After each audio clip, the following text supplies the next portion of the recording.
Já chegou bagunçando. Mexendo aqui já. Não, isso tudo é para fazer uma apresentação do podcast. Aí, Vamos começar, né?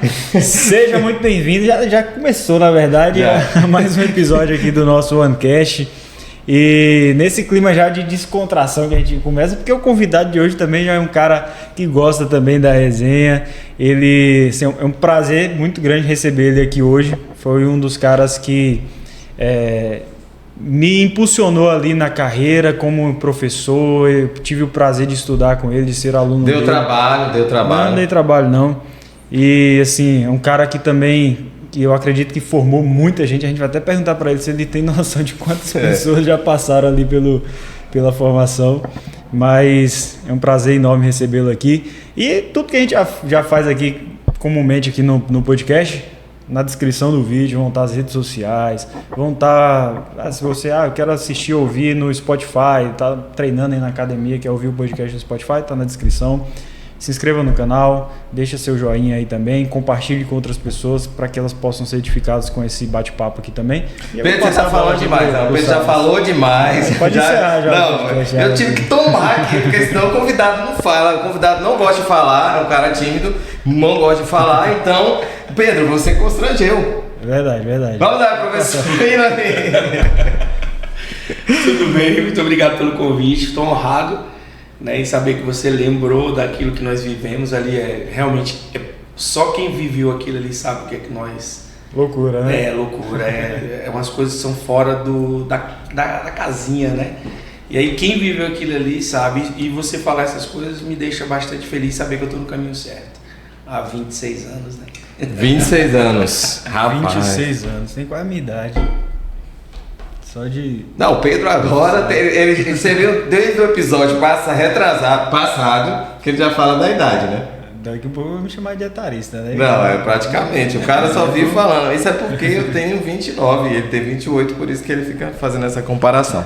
Professor, olha que coisa incrível, né? Você viaja e encontra alunos que falam assim, professor, no meio da praia, assim, do nada. Se fosse, rapaz, eu assusto. Um fato. Eu estava no aeroporto de Viracopos, em São Paulo, fazendo um lanche antes do meu voo. Só que o voo ia ser 2 ou 3 horas depois. Tinha um cara de longe olhando assim, e olhava estranho. Eu digo, ele vai me assaltar. Aí eu mudei de lugar, que eu estava bem na porta do restaurante. Aí eu fui pro balcão e perguntei ao cara, né? Vem cá, aquele rapaz ali tá aqui, olha, eu acho que ele vai assaltar a gente aqui. Ele, não, ele é o dono da farmácia daqui do aeroporto. Aí eu vi que ele, eu falei, então ele deve me conhecer, eu não tô sabendo quem é, bati a mão, ele veio, né? Você é o professor Willam? Eu falei, sou eu mesmo. Ele, professor, perdão, eu vi que o senhor ficou meio sem jeito, mas eu queria lhe dar um abraço, porque eu tenho uma farmácia aqui do aeroporto e o hotel do aeroporto também é meu, e queria agradecer o senhor. Cara, nos Estados Unidos tinha gente gritando, Laura, eu sou Willam. É uma coisa fora de sério, porque assim, são 7 mil e um pouquinho aprovados, imagina os que perderam. Então assim, é um número muito grande de pessoas, às vezes tem família, já teve famílias de 2 gerações ou até 3 filhos, 2 netos estudarem comigo, que é o caso do pessoal do Céu Sena ali embaixo, né? Que é o Natan, hoje é doutor, né? Doutor Natan, tem os 2 que estão no UNB, um já está formado, e a Neuraci, que foi aluna que, assim, a idade dela para estudar com a gente, né? Todo mundo até brigava que ela não tinha idade para estar no meio daquela galera. E ela hoje é professora de matemática, né? Então, assim, famílias e famílias inteiras de Barreira já passaram por aquele sistema de ensino. Então, isso me deixa bastante feliz. Essas coisas acontecem direto. Uma vez professor, para sempre professor? Para sempre professor, não tem como mudar. E eu tô triste, porque como anda o processo brasileiro, eu não sei se daqui 20 anos, 15 anos, vamos ter professores.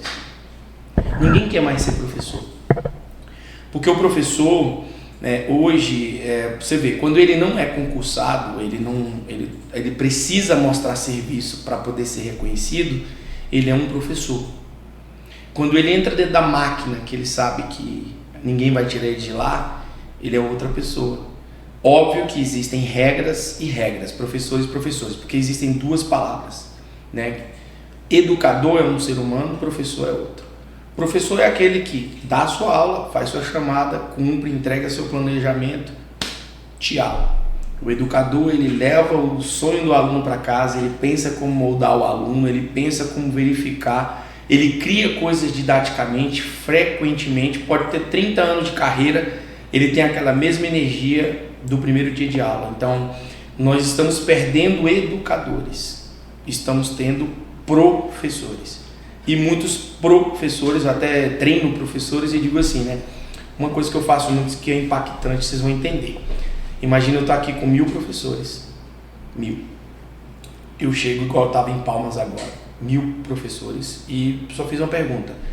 Antes de eu dar bom dia, eu queria que todos os professores aqui que têm filhos em escolas particulares levantassem a sua mão.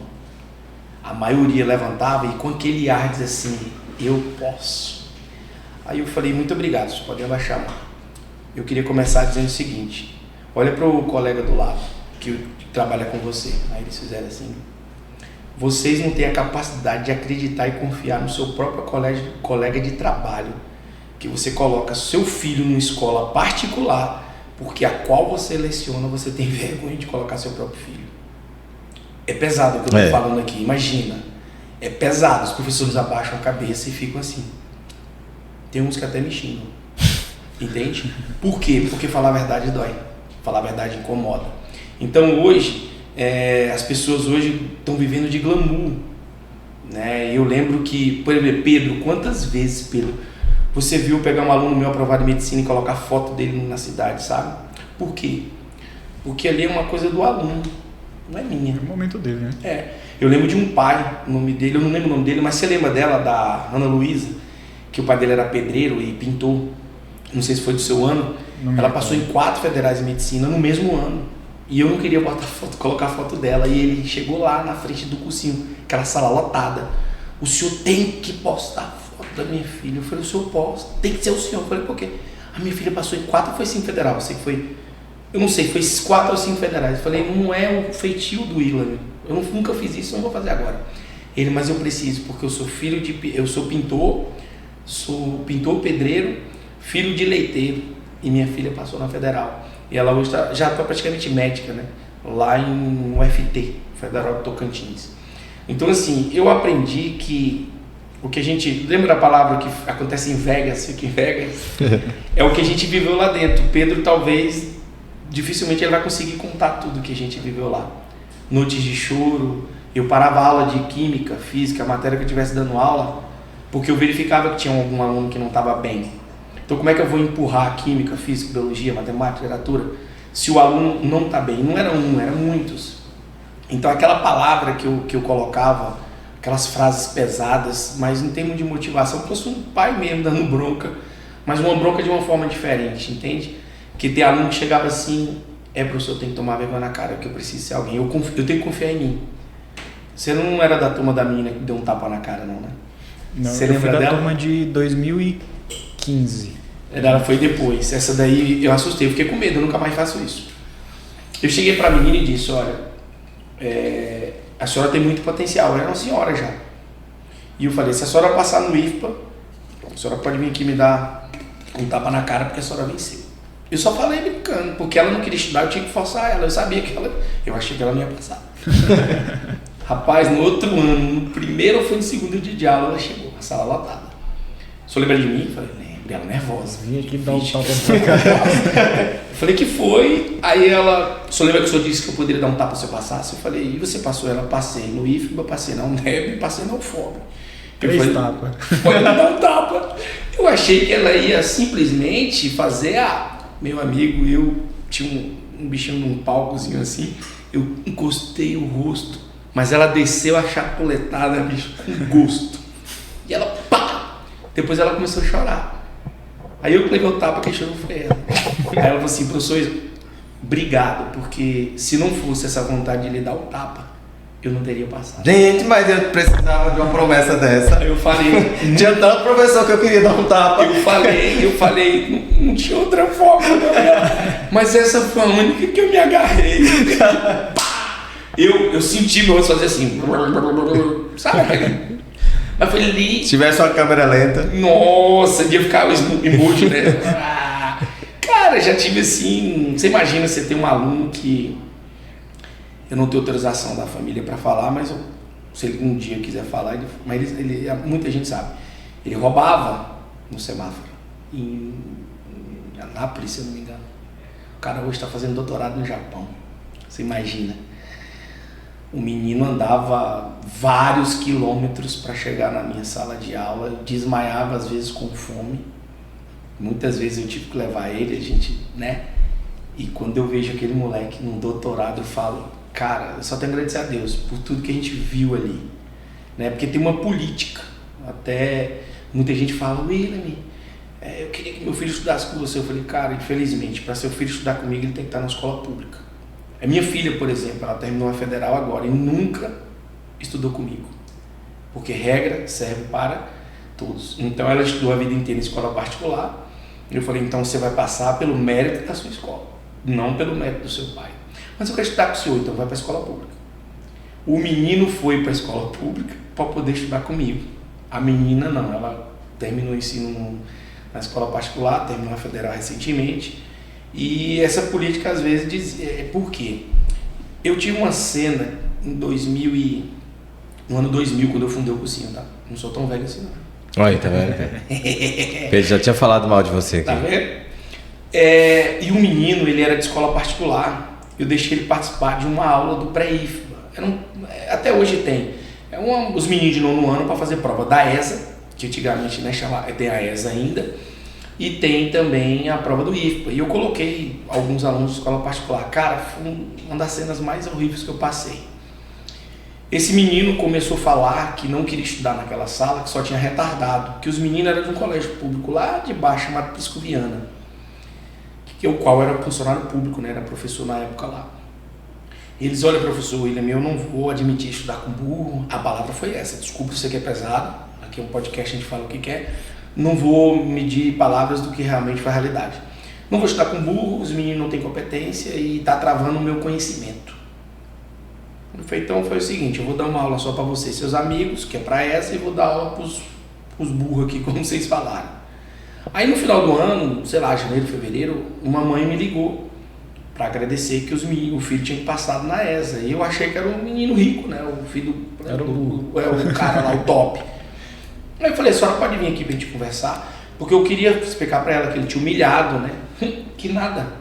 O menino lá perdeu na prova, o tal do inteligente. E quem tinha passado foi um moleque, né? Que era favelado mesmo, o moleque não podia nem morrer, praticamente.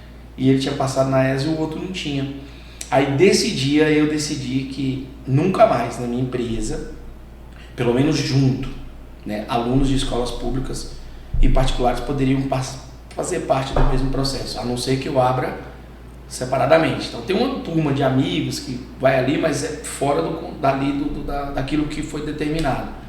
E deu certo, porque imagina você ter alunos de todo tipo, da região inteira. Eu tenho gente de por exemplo, Cascudeiro, já ouviu falar?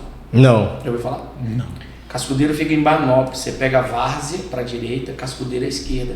Eu tinha alunos que vinham, eram 40 km de moto, à tarde, para pegar a van ou o ônibus da prefeitura de Banópolis, para poder vir estudar comigo em Barreiras. Hoje ela é chefe, né, de enfermagem do Hospital de Brasília. Então assim, não só ela, como foram 12 lá. Então imagina quantas e quantas histórias. Eu até, depois de vendo vocês fazendo isso, a galera, se você me pedir aqui agora, você tem dados de tudo isso? Nunca fui nem de... Se você perguntar que ano ele estudou, só porque ele falou. Não tem essas coisas, sabe? Como surgiu a ideia do cursinho? Como foi, de onde veio a sua... Foi inspiração ou foi necessidade? Então vamos lá. Na época, a minha esposa dava aula no Herculano, substituindo a professora. E ela engravidou. Com a gravidez dela, ela falou assim, não, nós vamos perder esse dinheiro aqui. E era um bom dinheiro na época. O salário era R$120 e ela ganhava praticamente 3 salários. Aí eu falei, moça, eu nunca dei aula, não. Mas vamos pro seguinte, pra você não perder esse dinheiro, eu tenho o meu horário ocioso, eu vou lá dar aula. E fui. Rapaz, me encantei com aquele negócio. Eu falei, rapaz, eu nasci, foi pra isso aqui. No final da história, ela quis voltar, os meninos não deixaram. Daqui a pouco eu já estava dando aula, comecei a dar aula. Eu lembro que eu trabalhava em várias escolas particulares, que aí é uma história do cursinho, várias escolas particulares, algumas escolas públicas. Aí eu somava tudo que eu ganhava e eu vi o tanto que eu trabalhava. Aí eu falei, não, eu acho que eu consigo ser empreendedor.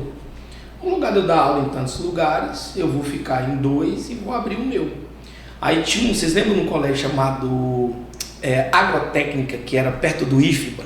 Assim, aquele prédio lá que estava abandonado. Eu era professor no estado lá. Aí tinha um menino, eu lembro o nome dele, Aloísio. Ele andava de skate todo doidão.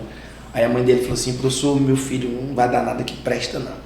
Ele, Alan hoje é perito civil criminal do estado de São Paulo. E Alan ele é professor da USP. O Aloísio hoje, ele é um engenheiro também, trabalha em empresas francesas. A mãe dele mora até hoje ali na Moitá. Na Moitá não, na Rua do Neto ali. Juntei 12 alunos. Dei aula numa garagem, né, apertadinha. Eu lembro que fosse hoje. Tinha aluno que tinha que levar cadeira. Eu não tinha cadeira para dar para eles. Chegava, sabe as cadeiras de bar que fechavam antigamente? O aluno chegava e dizia, não, não quero você levar, trazer, deixa aqui, quando acabar o curso você leva de novo. Foi 12 alunos. Passaram 9 na antiga UFBA, que era o vestibular tradicional pancada, né? Que ali não era para qualquer um, né? Eu até brincava, passar na segunda fase tem que ter pedigree. De 12 foi para 60, 60 foi para 80. Já cheguei a ter 600 alunos aqui em Barreiras, numa turma só. Para contratar professor era complicado, porque ninguém conseguia dar aula para 600 alunos. E aí eu fui desenvolvendo técnicas, treinando professores. Os professores começaram a entender que era possível. E graças a Deus a gente levou todos esses anos. Então, vou dizer que eu me apaixonei por um teste e fiz isso minha profissão, né, como empreendedor, porque eu via que eu podia ganhar mais com cursinho, reforço, alguma coisa assim, do que eu... E realmente, em 2 anos eu ganhava quase 4 vezes aquilo que eu ganhava trabalhando em todas as escolas de Barreiras. Eu lembro de um colégio que fechou, Dinâmico, que o aluno morreu afogado na piscina, vocês lembram? Ali embaixo ali do Neto. Não, Pedro, você era novinho, só tem 26 anos. Ele é novinho. Esse novinho, você não vai lembrar do Dinâmico, né? Que era da mulher de doutor Marcelo. Eu lembro da Então fase. assim, eu cheguei a trabalhar, eu fiz meu nome trabalhando nas escolas, né? E para mim, posso falar para vocês que uma revelação que eu tinha, uma coisa que eu sentia e eu só vim saber semana retrasada. Ele estava comigo, o rapaz, o Yuri. Eu trabalho no Brasil todo. E na minha cidade é onde eu menos trabalho. A não ser com o meu cursinho. E eu achava que tinha algum problema com aquilo que eu tinha construído, sabe? Só que quando foi sábado agora, eu fui para um evento que estava Sebrae, Senac, grandes IFBA, professores da UFOB. E no final eu queria tirar essa dúvida. Eu fui chamar cada diretor. Vem cá, me conhece ela demais. Eu falei, por que eu nunca fui convidado para nada? Sabe? Quando você quer tirar esse anseio seu, aí eles disseram, não, William, toda vez que a gente faz reunião, seu nome vem para pauta. Porém, pela estrutura que você tem hoje, o que a gente vê, não tem como a gente trazer você, porque a gente não tem como. Aí eu falei, vocês me perguntaram? Porque a gente só sabe que a gente é alguma coisa, Pedro, quando a sua cidade te enxerga. Não que eu não seja visto, tá? Todo mundo aqui sabe que eu sou, é muito difícil. Tem gente que nunca me viu, mas já ouviu falar. Mas é a questão de você olhar e dizer assim, olha, tamo junto. E aí agora eu vim entender, e aí eu posso falar hoje que eu sou um cara 100% realizado nessa cidade. Hoje eu sou um cara... Já era, agora eu sou... Você não é de Barreiras, né? Não, eu sou pernambucano, vim pra cá pra morar na Vila Brasil, né? Que fala, Vila Dulce, Vila Brasil, toda a minha infância. E aí meu pai foi embora, eu tinha 9 anos de idade, e aí eu tinha duas opções. Estudar, eu tive uma mãe muito dura, minha mamãe sempre foi aquela de, quem sei, aí colocava na mesa fazia um lanche, investigava a vida do menino, quando o menino saía, esse aí você cai fora, senão você vai apanhar.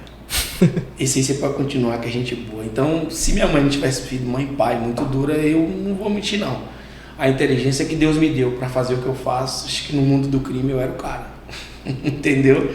Então eu tive uma mãe muito presente, uma avó, e para mim não entrar, porque meus amigos, a maioria morreram, né? Eu tenho, se eu for colocar na minha mente os 30 amigos de infância, tem 8, 10 vivos, entendeu? A maioria foi morto pela polícia ou se envolveu com o que não devia, ou tá preso até hoje.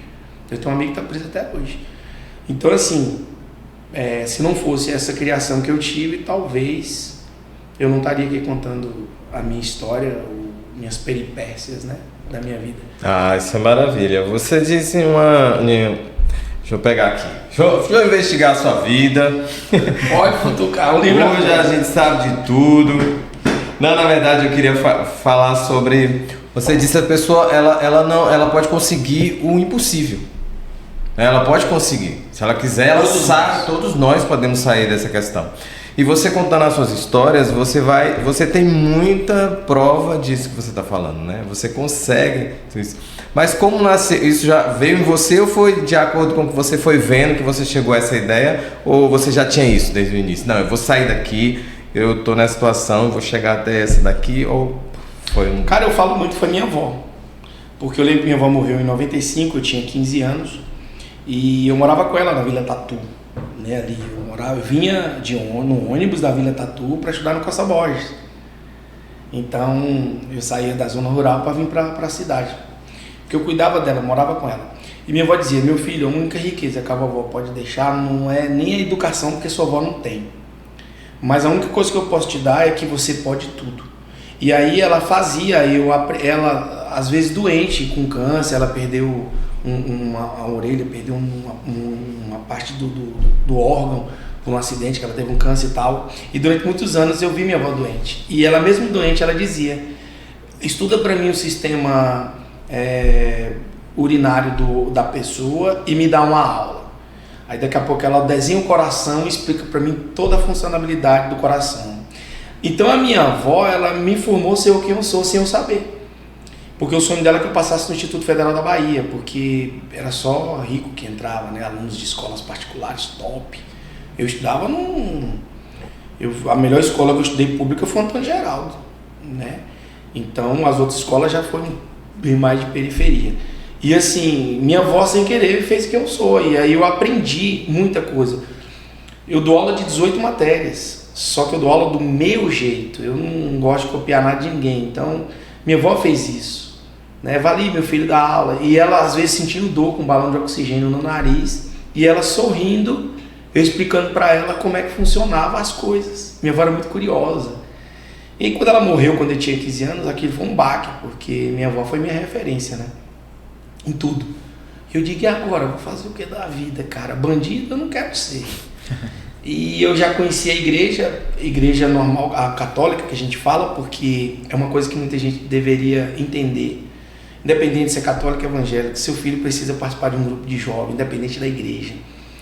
E o grupo de jovem da igreja, né, eu lembro, foi o JUSC na época. Tinha um grupo chamado JUSC. A maioria dos empresários da cidade hoje, bem sucedido, eu tenho orgulho de falar que a maioria foi desse grupo, sabe?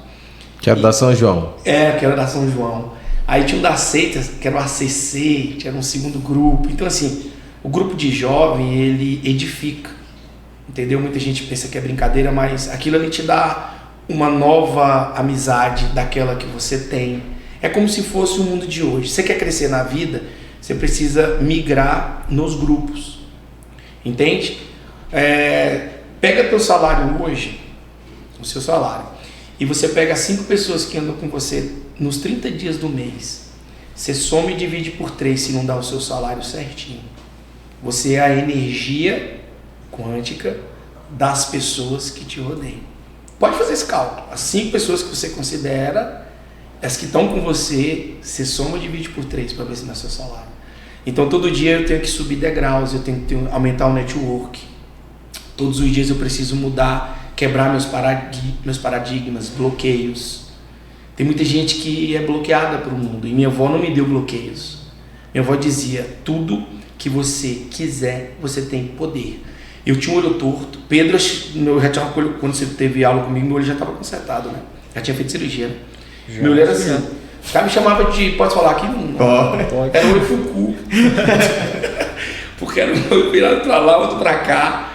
né? 482 boila, instalação de Jeep, instalação trocada, tartaruga ninja, sapo ninja. E eu me divertia, velho, com os apelidos. Era muito engraçado. Não te traumatizou o bullying? Não, lá na época, eu falo muito hoje, mas eu não era falante, eu era um moleque retraído. Só que um dia eu vi minha mãe fazendo bullying comigo, pô, dentro de casa.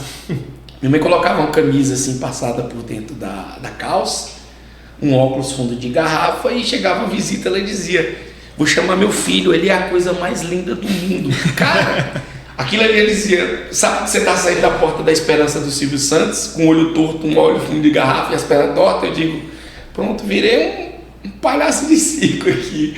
Porque a pessoa fazia assim, ó, Meu Deus. que lindo. Eu já percebia aos 9, 7, 6 anos de idade o quanto o ser humano era mentiroso. É o que eu postei esses dias. Às vezes o bullying é necessário, né? Você precisa pra crescer. Pra crescer, pra sair de onde você está, de revolta, pelo menos por revolta, né? Revolta funciona. Você conta, às vezes a gente acha que não, mas a revolta ela desperta, né? É porque tem duas formas de você ver a revolta. Vamos se dizer que eu sou o pai de vocês dois. Vocês estão dormindo aqui agora às 5 horas da manhã, 6 horas da manhã. Eu bato na porta do quarto com carinho, porque eu sou pai, mas eu digo a seguinte frase: levantando os dois, porque homem acorda cedo e quem trabalha vence. Aí vamos ter dois estímulos. O Pedro vai dizer: meu pai tá certo, vou levantar e vou tomar um banho.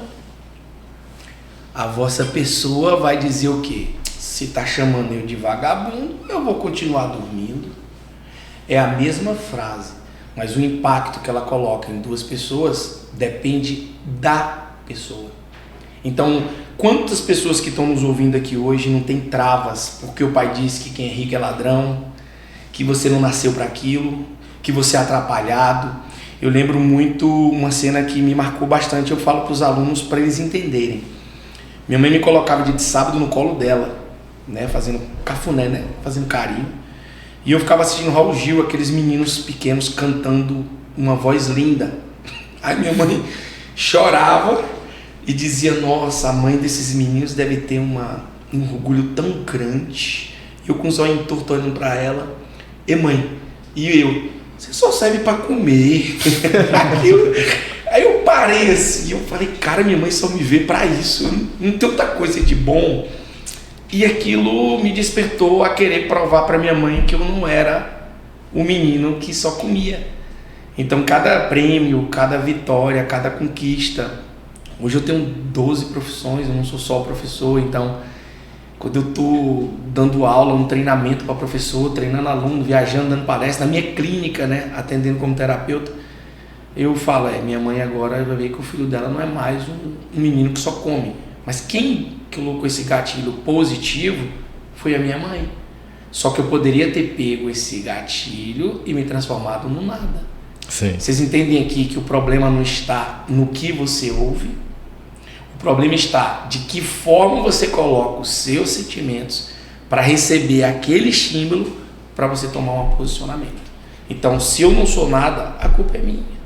Tem gente que quer culpar prefeito, quer culpar vereador, quer culpar governo, quer culpar fulano, né? Eu até brinco, aponto o dedo para mim. Olha quantos dedos tem para mim mesmo, entende? Então, eu falo que fulano é isso, fulano é aquilo, mas quando eu fecho a minha mão, eu sou tudo aquilo que eu falei. Por quê? O que sai da minha boca para o outro é o que o meu coração está cheio. É o que está dentro de mim me incomodando. Só que eu prefiro transferir a culpa. Entende? Então, no mundo, eu tenho o poder. A Bíblia diz isso. Se o ser humano entendesse que Deus deu o maior mandamento para o ser humano, eu chamo de mandamento, cada um vai interpretar de um jeito, e críticas, cada um tem a sua, é o meu ponto de vista. Deus disse que a sua boca é a porta do seu futuro, porque ele disse que o que liberta o homem é a palavra. Só que tem gente que acha que é ler. Não, é o que sai da sua boca. O demônio consegue ler a mente? Não. Deus não deu esse poder, mas ele consegue ler a palavra. Então, se você pegar neurociência, pegar ciência e pegar o mundo espiritual, os três falam a mesma coisa em vertentes diferentes, mas tudo dá no mesmo. O que está saindo da boca de vocês aí, as pessoas que estão nos ouvindo aqui hoje? O que sai da sua boca que te condena? Eu não posso, eu não consigo, eu acho que eu não nasci, parece que Deus esqueceu de mim, porque todo mundo da minha família venceu e eu vivo uma vida dessa daqui de draga. Olha o quanto que isso vai impactar. Então eu lembro, você me fez uma pergunta mais cedo e eu lembrei na hora de falar e acabei deixando ela, não para agora, porque eu ia falar aquela hora e acabei esquecendo. Eu, por ser muito feio, não vou mentir, a palavra é que eu me sentia feio. Hoje não, eu me sinto um cara lindo, independente da opinião das pessoas. Mas eu não cortava cabelo olhando pro espelho, porque eu não conseguia me ver no espelho, então eu me achava um monstro mesmo. E eu tô com 26 anos de casado, 2 anos antes eu já tinha escolhido minha esposa. Ela é muito linda, minha esposa ela é linda, sabe? Mas ela era mais bonita naquela época, ainda mais do que hoje. Só que todo mundo sorria de mim. Eu era dançarino, né? Dançarino de quê? Isso. Agora que eu tô não querendo falar Calma, que o mundo parou aqui agora. Congela aí, Pedro. Congela, Pedro. Bota o foco total. Volta um pouquinho aí, volta um pouquinho. Tá vendo aí? Cara, eu era dançarino profissional na época. Gente, tu dançava o quê? Eu tinha um grupo de dança, quem é da cidade mais antigo sabe de um grupo chamado Que Balanço. Pode pesquisar, não tem nada. Não, nós vamos achar. Não tem vídeos que naquela época, cara, não tinha nada. Tem o espírito que guardou. Isso, era chamada câmera JVC e era a cara. Não era todo mundo que tinha. Não, TV Oeste tem. TV Oeste vai achar. Vai achar. A TV Oeste tem. Porque tinha um projeto verão da TV Oeste. Sim. E todo sábado a gente estava dançando na avenida. Na avenida. Tinha. Eles fechavam a avenida. Quando vocês encontrarem o vídeo, vocês vão ver um cara com microfone, com 62 quilos, com o olho torto e a perna torta, só que como a calça era boca de sino, não dava pra ver minhas pernas tortas. Essa é a ideia da boca de sino. Não, eu vi as perninhas dançando. Não vamos achar. Dancei pro filho da... O que o Elon Musk tem que ser contactado? Liga pro Elon Musk. Eu dancei pra filha do presidente... Nós dançamos pra filha do presidente Collor. Nós somos presente da filha dele. Meu Deus, aí por conta. Capete vermelho. Impeachment tá aí, ó. Cara, dancemos ali na exposição, abrimos show pra Zezé de Camargo e Luciano, Ramalho. Tá vendo aí?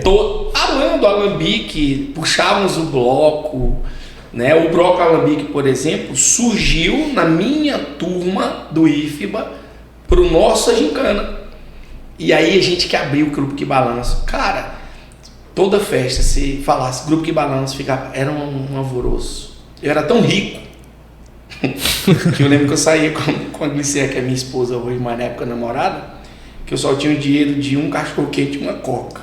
Aí eram 4 bandas, às vezes, aí a gente ficava, que hora que nós vamos lanchar? Eu digo, só no intervalo da segunda pra terceira. A gente comprava a Coca-Cola e o cachorro-quente, dividia, e depois a gente curtia os outros 2 shows. Aquela época era engraçado. Tive no Raul Gil, né? Tivemos no Raul Gil, no programa do Raul Gil, passamos na seleção. Só que na época era muito caro ir para São Paulo e a gente não tinha grana, né? Apoio. Até hoje, esses dias, não sei se vocês souberam, mas o Douglas Dias esteve em Barreiras e ninguém soube, nem a mídia, cara. Douglas Dias é campeão mundial de Muay Thai. O cara é o único baiano que chegou lá na Tailândia e quebrou todo mundo. Vocês souberam que ele teve aqui? Não. São coisas, sabe, que eu fico às vezes triste. Não sei, a nossa cidade ela tá evoluindo, graças a Deus, sabe? Mas tem muita coisa que ainda... São coisas que não podem acontecer, sabe? E naquela época não tinha mídia igual vocês hoje, tem todo esse aparato. Antigamente, foto era luxo, era revelado. Eu acho que tem umas fotos lá. Cara, nós dançávamos Backstreet Boy, NSYNC, Harmonia do Samba. Nós somos da época do Cela 4 em Salvador, Mamagaia. Cara, eu tô falando aqui de 1997, Cantinho do Rio. Não sei se vocês chegaram a ver o Cantinho do Rio.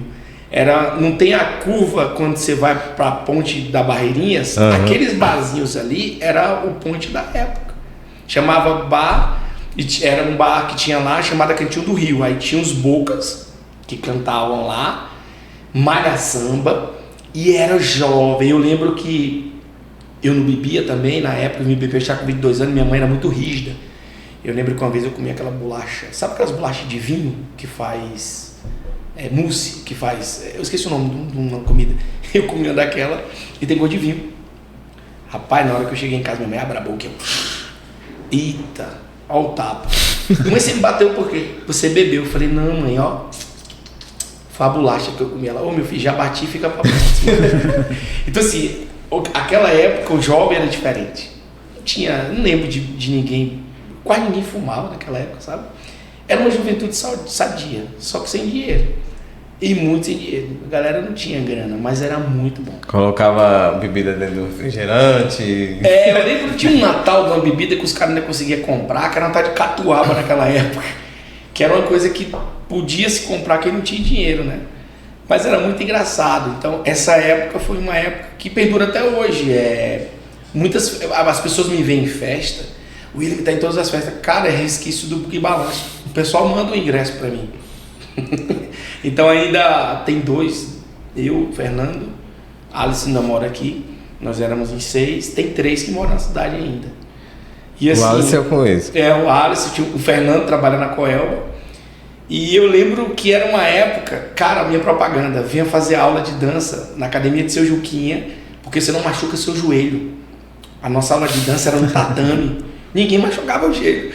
Ela sabia se machucava, eu sabia que era propaganda. Era aula mesmo de dança e tal. Tem gente que não sabe que eu sou professor, tem gente que só lembra de mim como dançarino. Era o fit dance da época. Era mais ou menos aquilo ali. Na época surgiu, não sei se vocês lembram, em Porto Seguro, ele até faleceu, o MC Pelé. Foi ele que fundou aquelas ideias de aulão em Porto Seguro, no Lagoa Mar, no Axamoá. Ele morreu agora uns 2 anos atrás, ele faleceu. E aquilo a gente já fazia aqui. Nós já fazíamos no oeste da Bahia, né? E tinha um preconceito, né? Porque dançarino, naquela época, homem dançarino não era visto como um homem, né? Aquela ideia e tal, machista. Hoje o mundo tá moderno, tá de boa. Mas antigamente ainda tinha isso, sabe? São épocas, né? São os tempos, né? Cada tempo mais que nós vamos achar esse vídeo. Não, vou postar aqui, ó. Nós vamos postar ele. Eu devo ter uns lá. Vou ligar pra Alice e perguntar pra ele se ele não tem nada guardado. Tem vários. A TV Oeste tem, porque todo final de semana era Projeto Pôr do Sol. Tinha o Pôr do Sol. Todo final de semana, dezembro, janeiro, fevereiro, a TV Oeste fazia. Sempre era o grupo que balança. Rapaz, eu já achei dele camburão da polícia. Todo arranhado. Imagina, eu de olho torto e perna torta sendo arranhado, cara. Você vê, o povo não tinha nem noção não, né? Não, eu digo, gente, vocês são cegos. Eu não entendo. Aí minha mulher, que hoje é minha esposa, eu descia do palco, ela já pegava na minha mão. Que eu dizia, moço, tem que dar autógrafo, essas coisas. Era resenha, velho. E eu lembro, a gente dançando no colégio Otávio Mangabeira. Moço, mas tinha gente aí. Os caras começaram a falar, vão morrer, porque a gente tava dançando sem camisa, suave, mas era trincado, né? Rapaz, olha o tempo. Era... Tá vendo aí, Yuri? Você tem que achar coisa ainda, viu? Ou encobrir coisa.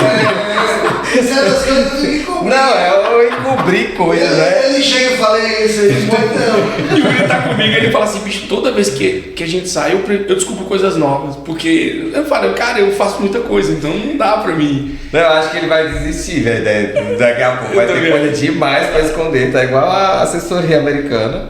Não, mas era uma... Eu lembro que nós entramos no camburão da polícia pra sair do colégio pra não morrer.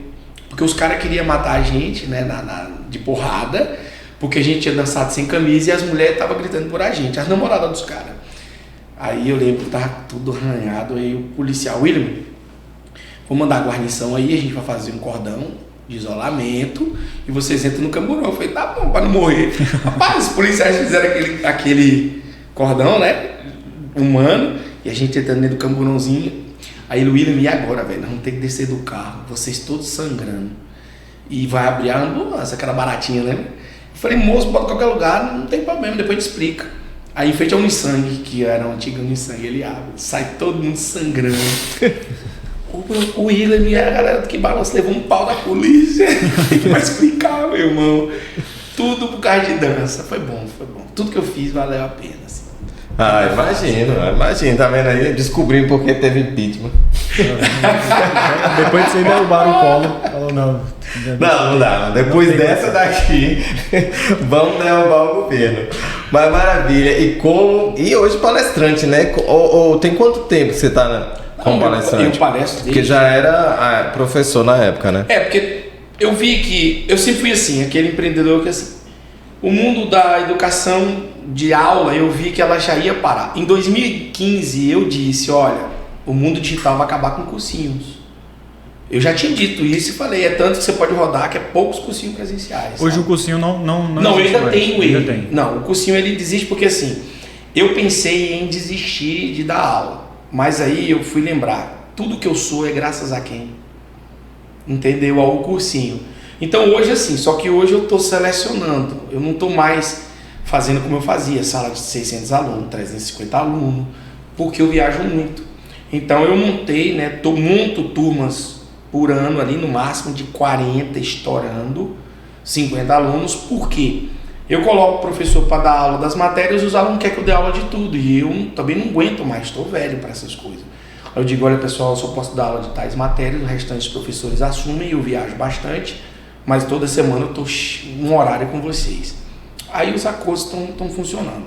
Aí todo mundo bota meu filho, a gente vai selecionando, monta uma turma, sabe? Todo ano tem. E aí eu fui para o mundo, eu dei uma palestra, assim que o Atacadão abriu, eles me contrataram aquela semana CIPAT, vocês lembram? Toda semana tem. Cara, eles gostaram da palestra, falaram assim, William, pode investir nisso aí. Isso aí, o Atacadão tem quantos anos aqui em Barreiras? E aí eu falei, então vou investir. Aí eu fiz uma palestra chamada Arte de Aprender, que é um treinamento hoje, é um combo, né? A Arte de Aprender, e comecei, na palestra a gente faz desbloqueio ao vivo mesmo, né? A gente, dependendo do segmento, é professor, é aluno, é empresa. E aí hoje eu atendo todo mundo, faço mentoria de empresas, acabar com a rotatividade, aumentar a produtividade. Nossa, acho que deve ter 10 ou 12 anos que eu faço isso. Paralelo ao que eu já fazia com a educação, né? Agora, a que mais me deixa feliz é atender na clínica. Cara, eu saio daqui para Buritirama para atender uma vez no mês, é uma fila de gente feliz com o que você faz, com a mudança de mindset, a gente chama quebra de mentalidade, né? Que é muita gente assim, William, o que você faz? Eu digo, cara, eu tenho vários estudos e eu criei minha técnica. Então hoje, por exemplo, você não precisa falar para mim o que você tem, porque eu analiso o seu corpo, a forma de você andar, você fica sentado e só ouve eu falar tudo sobre você. Quando eu começo a fazer isso, eu ganho credibilidade. Só que aí, é evidente, não. Existem testes que comprovam aquilo que eu faço. Então, se a pessoa ela é cética, teve um professor da UFOB que falou assim, cara, que top que você fez aqui hoje, mas eu não acredito. Eu falei, top, professor, você tem todo o direito de não ser cético. Aí ele falou assim, mas eu queria que você fizesse. Eu digo, como que eu vou explicar para o senhor se o senhor é cético? Agora, se o senhor destravar e falar que quer, eu faço aqui agora. Aí ele, peraí, bora. Eu só falei, eu olhei a posição do corpo, falei, professor, o senhor passou por isso, sofreu isso, e atualmente isso. Ele falou assim, pode parar, não precisa falar mais nada não, porque agora eu entendi que o tempo funciona. Aí eu olhei assim, porque assim, por que eu vou levar tanto tempo para ajudar uma pessoa se a gente pode ajudar ela com mais agilidade, mais rapidez? Entendeu? Por exemplo, 80% das pessoas é bloqueio da infância. Sim. Mexe na casinha, destrói a casinha e vida nova. Aí fala assim, eu mudei da água para o vinho. Não, é porque você quis a mudança. Agora imagina, o cara é alcoólatra. Tem como ele deixar de ser alcoólatra? Sim ou não? Sim. Tem, mas se ele não quiser, tem? Não, porque a cura do alcoolismo dele só acontece quando o cérebro dele quebra o mindset que ele bebe socialmente e ele passa a enxergá-lo como uma pessoa que é dependente daquilo. Aquele momento da quebra do mindset faz ele buscar uma ajuda ou a igreja, né? Muita gente vai para a igreja e o Espírito Santo age e tal. Tem gente que não vai para a igreja e também se cura quando acontece essa quebra de mentalidade. Seja questão do alcoolismo, seja das drogas, seja, cara, eu tenho 29 anos e não sou nada. Eu tenho muitos policiais, eu tenho 980 e poucos policiais aprovados no meu curso, que vestem farda na Bahia toda e em alguns estados. Tocantins é assim de aluno. Todos eles diziam, eu lembro de um, não vou falar o nome, mas a ética profissional, mas ele estava no barzinho do Hugo aqui, um barzinho aqui pertinho, e eu saí da escola e fui comer espetinho com minha esposa. E esse cara estava cabisbaixo. Eu falei, rapaz, o que é que você tem, moço? Tá assim, ele, eu larguei minha namorada, minha mãe disse que eu sou um pra nada, e eu não sou ninguém mesmo não. Aí ele falou pra mim assim, pra que eu nasci, professor? Eu falei, meu irmão, se tu não sabe, vê cá eu. Aí eu falei assim, tu quer o que da vida? Eu falei assim, professor, eu não sei, eu tô sem rumo, velho, dá vontade de desistir de viver, porque minha mãe disse que eu não sou um pra nada, e eu realmente não sou um pra nada. Eu falei, cara, vai ter concurso da PMI, meu irmão. Bora pra cima. Ah, mas eu não tenho dinheiro. Eu falei, já tá inventando desculpa, eu quero saber se você quer que é pra cima, não tô perguntando se você tem dinheiro. Bora. Passou. Hoje tem casa, tá com o carrinho dele, casado, bem, já subiu de cargo lá do que ele faz. Aí eu falei, e aí, meu irmão? Ele, professor, obrigado. Não foi eu, cara. Você aceitou a quebra da mentalidade. Esse querer, né? Às vezes, você fica parado num tempo inventando 1001 desculpas para tomar uma decisão que você sabe que tudo é feito por esse processo de decisão, né? Tudo é marcado por o que você toma como decisão. Ou de permanecer, ou de mudar. Muita gente prefere culpar. Você pode conversar com pessoas que a gente chama de vitimização. Esse era um ponto que eu queria tocar com você nesse assunto. Isso, a vitimização é quando o ser humano, ele terceiriza a culpa dele. Então, sempre a culpa é da igreja, do mundo, dos pais, que não deu escola, que não deu nada, que ele não é ninguém porque ninguém ajudou, porque ninguém fez por ele, porque a irmã teve, o primo teve, todo mundo que cresceu na vida, na visão dele, foi por mérito não da pessoa, mas que outras pessoas contribuíram, e por ele não ter tido essa ajuda ele consegue terceirizar. E muitos têm ajuda, mas não conseguem visualizar essa ajuda, né? Isso, por causa da vitimização. A vitimização, ela pode ser identificada por bloqueios mesmo, por frases, palavras de alguém. Pode ser realmente por traumas graves, como uma tentativa de abuso, o próprio abuso, violência excessiva dos pais, né? Uma violência de forma mais alterada. Eu, por exemplo, meu pai era muito carinhoso, né? Meu pai me batia de corrente, cabo de aço, rabo de cavalo. Era top, meu pai era top. E eu agradeço meu pai até hoje. Porque se ele não tivesse feito isso, eu te juro, eu não sei se eu seria quem eu sou. E as pessoas pegam isso para falar coisas ruins. Pelo contrário, eu amo e agradeço meu pai por cada surra que ele me deu. E a minha mãe. Por quê? Porque se eles não tivessem feito aquilo, eu não tinha acordado. O meu mindset quebrou, foi assim. É correto bater, William? Nunca bati nos meus filhos. Não estou aqui para depois criar no podcast. Calma, não vem para cá dar um de vítima aqui perto de mim, não. Eu estou falando que cada pessoa enxerga de uma forma diferente. Tá? Então, eu sou contra bater, eu sou a favor mais da conversa. Entende? Só que naquela época a única opção que minha mãe e meu pai achou para me criar foi dando porrada. Vou fazer o quê? Vou culpar meus pais por isso? Não, eu só faço o quê? Tenho 2 filhos e criei eles totalmente diferente do que eu fui criado. Eles são meus amigos. Entende? Então, você tem o direito de mudar aquilo que você tem de dor, consertando no próximo. Vamos dar exemplo prático. Você quebra o ciclo, né? Como a gente costuma falar. Vamos para a prática? Aqui. Essa pessoa, todo mundo que ela namora, coloca um chifre nela, né? Trai essa pessoa. Aí a pessoa faz o quê? Vou separar. Aí ela vai arrumar outro. A outra pessoa faz o quê? O mesmo. Quando é que essa pessoa vai ser feliz? Nunca. Porque ela tem uma trava energética. Ela tem cada um vai dar um nome, tá? O pastor dá um nome, o psicólogo dá um nome, o terapeuta dá um nome, o coach dá um nome, cada um vai dar um nome. Eu não vou falar nomes, mas cada um tem uma nomenclatura. Vai investigar. Vem cá. O seu pai, colocou o chifre na sua mãe? Sim. Ou a sua mãe nele? O seu avô traía a sua avó? O seu bisavô traía a sua bisavó? Sim. Então, desculpa, minha filha, você está num ciclo. Então tudo a partir de você, se você não quebrar, que é a quarta geração energética, a quarta geração familiar, a quarta geração espiritual, cada um dá um nome.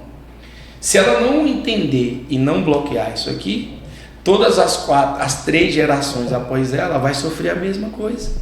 Então tem muita gente que vive sofrendo porque não entende que precisa quebrar a linha energética, a linha de sucessão, a linha familiar, o trauma. Tem pastor que chama de maldição familiar. Cada um dá um nome. Isso eu estou colocando um exemplo só de uma traição. Mas isso aqui é você não ser bem sucedido, você não ser próspero, você ser uma pessoa que acomodou na vida, procrastinação. Aí hoje vem as questões chamadas de neuropsicossomáticas, que a questão de você hoje, o seu corpo te ajudar e as pessoas não enxergam.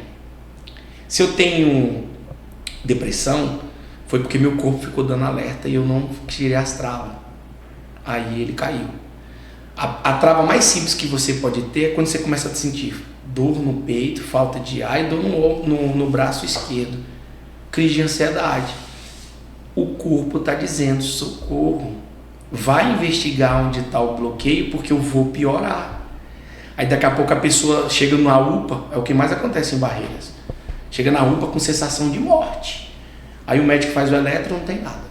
O médico já até logo sabe, fica sentadinho ali que vai melhorar. O próprio médico já sabe que é crise de ansiedade e não vai perder tempo no ambulatório com pessoas graves. Não estou dizendo, pelo amor de Deus, para não gerar polêmica, que eu estou dizendo que a crise de ansiedade não é nada. Pelo contrário, estou dizendo que a crise de ansiedade, graças a Deus que ela existe, porque ela é um alerta para o teu corpo, assim como a febre diz que o corpo está com inflamação.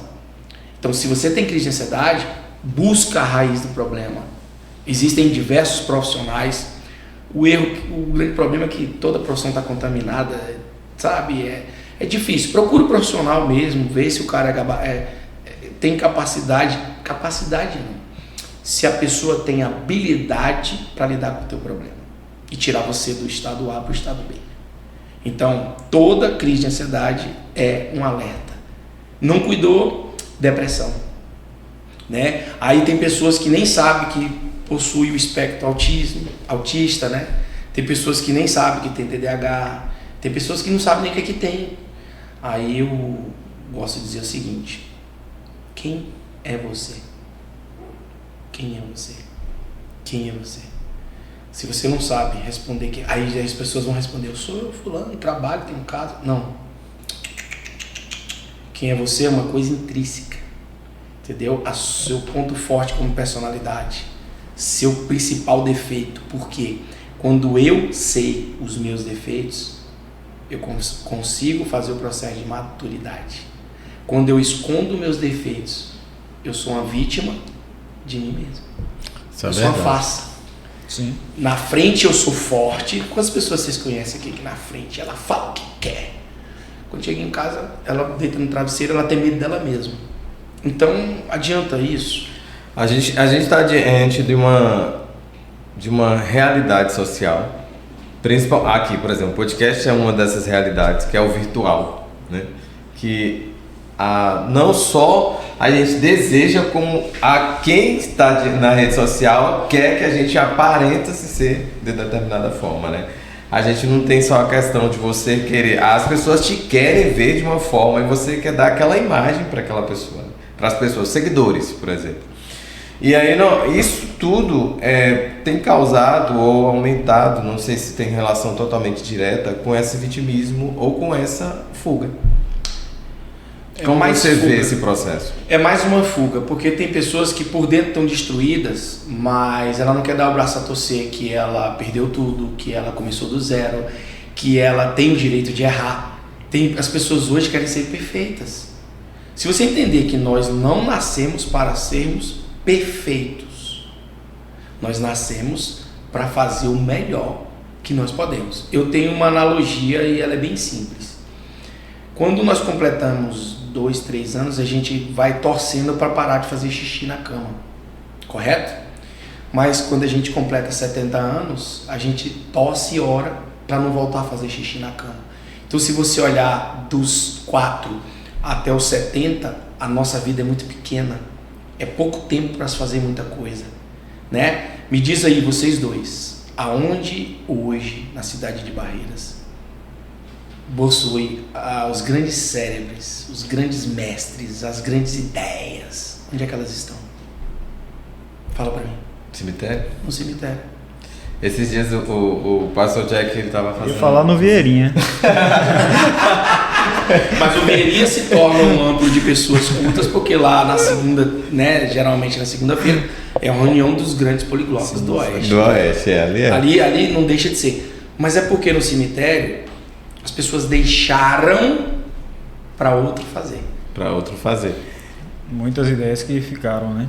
Ficaram pelo caminho. E eu percebo que, e aí falando um pouco dentro desse cenário, porque eu vivi isso também, né? Até os meus, dos 18 até mais ou menos os 22 anos ali, eu estava totalmente perdido, não sabia o que eu queria da vida. E tudo que eu fazia, na verdade, era uma forma de fuga. Então, os vestibulares que eu fazia eram uma forma de fuga. A gente estava conversando recente agora também sobre isso, que a quantidade de pessoas que querem fazer medicina e que você olha para a pessoa e fala, meu Deus, não tem que desperdício. Perdida. Que desperdício você buscar fazer medicina, né? Mas às vezes está ali tentando como uma forma realmente de fuga, né? De não quero assumir a responsabilidade. E aí outro ponto que a gente fala muito aqui. Existe um déficit muito grande de pessoas que querem assumir responsabilidade hoje em dia, né? Então, você pega para a turma mais jovem, então... É a sociedade de vidro, né? Eu digo o seguinte, os meus filhos e os meus netos nunca vão ser o que a minha geração foi, porque a nossa geração foi totalmente diferente. Então, o erro hoje das pessoas é querer criar o filho de hoje como ele foi criado. Vai dar problema. Porque lá ele tinha uma blindagem, aqui a criança é vulnerável. Entendeu? Hoje a criança tem uma liberdade que nós não tínhamos. E essa liberdade que é dada num determinado momento, numa formação mental até os 13 anos, se ela não for com limites, seu filho vai precisar de terapia a vida inteira. Vocês sabem que nós só podemos ser pais até 13 anos de idade. Porque até 13 anos você é herói, até 13 anos você é tudo. Psicologicamente, tudo. Depois dos 13, você não consegue mudar mais nada no teu filho. Só psicólogo, terapeuta, psicanalista, qualquer coisa, menos você. Então a sociedade, o jovem de hoje é de vidro. Eles foram protegidos pelos pais, são protegidos pelos pais, liberdade demais, sem entender que nem tudo pode, né? E você chegou aí na UNB com a galera no seu ano? Não, na verdade eu não cheguei aí não. Eu lembro que era cheio de aluno que querem ser médico lá no cursinho. Eu falei, gente, peraí, velho, calma aí. É pelo dinheiro, então... Se for pelo dinheiro, desiste de fazer cursinho. Até no meu você vai cair fora. Aí eu, todo ano, levo os alunos para o UNB, para a faculdade, né? O UNB. Chego lá, eu abro os cubas, aí vou entregando pedaço de mão, pedaço de pé, de gente boa. Minha esposa desistiu nisso aí. Pronto, só vi gente desmaiando. Aí o que é que eu fazia? Eu sou muito mal, eu adoro, viu, gente, ser mal.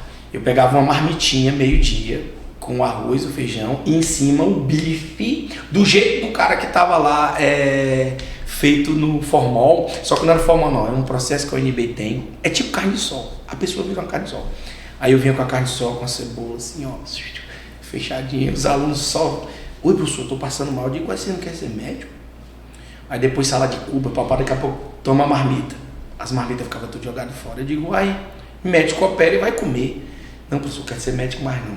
Sabe o que é isso? As pessoas precisam, por exemplo, escola particular hoje tem um psicólogo que vai fazer teste vocacional, que traz um professor de fora para falar sobre carreira. E a escola pública? É verdade. Escola pública tem o quê? Nada.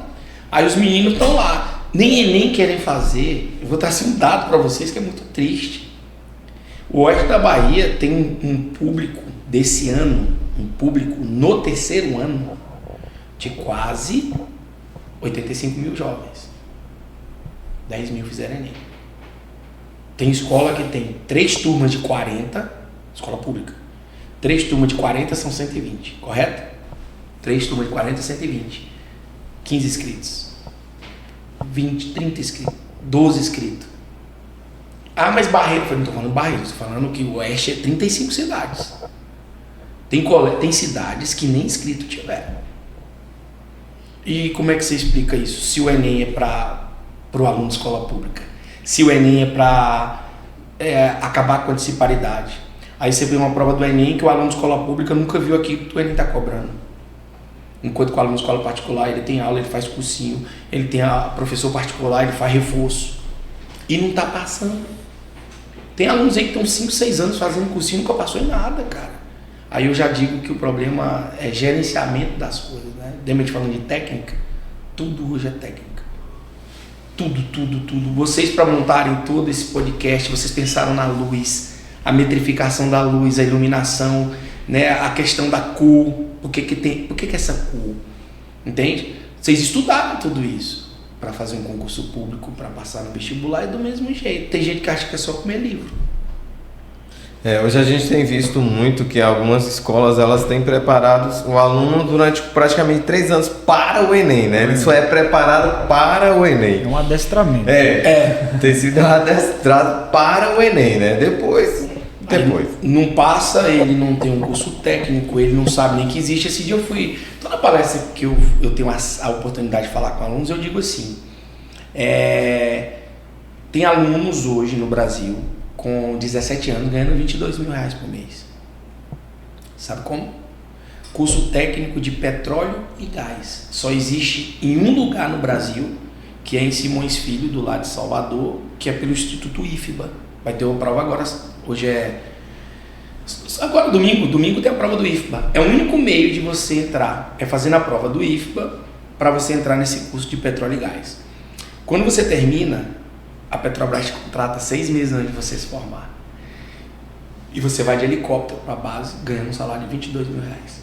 Tem aluno que nem sabe que existe esse emprego. A nossa cidade de Barreiras, por exemplo, você tem vontade de aprender a pilotar drone, né? Onde é que vocês vão fazer esse curso? Porque Barreiras não tem, só tem para quem já trabalha no agro. Porto Nacional aqui no Tocantins. É o melhor celeiro de formadores de pilotos, não só de drone, como pilotos da Força Aérea, tudo é Anápolis ou Porto. O jovem não sabia que para pilotar um drone de R$200 mil você ganha quase 8, 10 pau por mês. Sim. As pessoas, os jovens, precisam ver um leque para poder escolher. Hoje o pai diz, faz Enem. O pai nunca fez Enem, tá botando ele para fazer Enem. Não, Enem, quando não é Enem, é medicina. É Enem para medicina, né? Eu digo, minha senhora, a senhora teve um pai que o menino tentou se matar por causa disso, né? E se vocês não sabem, eu vou trazer um dado para vocês pesquisarem. Na UNB tem uma caixa d'água. Lá todo semestre, 2 ou 3 jovens se matam. E a maioria do curso de medicina. Pode pesquisar. O maior número de suicídios em federais é na UNB. Só que a mídia lá é fechada, né? Então não vaza. Mas lá todo santo ano, jovens sobem na caixa d'água. Aí Barreiras, os jovens, eles não se matam, mas eles se drogam. É a mesma coisa. Eu ia comentar isso. Tá cheio de jovem, de estudante, que em vez de estudar, vou tomar Ritalina para aprender mais. Da Ritalina já vai para um pó e acabou. Pode comentar. Não, eu fiz 3 semestres na UFOB, né, aqui em Barreiras. E o pessoal tem aquele preconceito com a turma de humanas, né? Que a turma de humanas é a turma que mais... o Jatobral e aquela coisa toda, mas a turma que mais usava droga na faculdade era de medicina. De medicina. E é uma coisa que eu não estou questionando se usar ou não. Isso aí cada um tem sua decisão. O que eu falo são as escolhas. Sim. Sabe, teve 2 ou 3 jovens aí nos últimos anos que foram estudar fora do Brasil e voltaram no caixão, overdose, sabe, daqui da cidade.